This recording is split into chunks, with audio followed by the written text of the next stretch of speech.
I view the workshop as the window of opportunity to know what the hot topics, emerging technology are for this year. What I particularly like the workshop is that it is a focus on most controversial, contentious problems.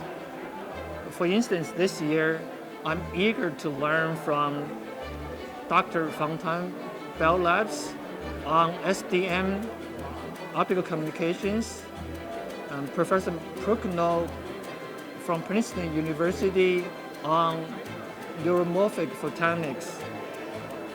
I'm very eager to learn what is the trend in many exciting areas, including 5G, cloud computing, data center, and so on.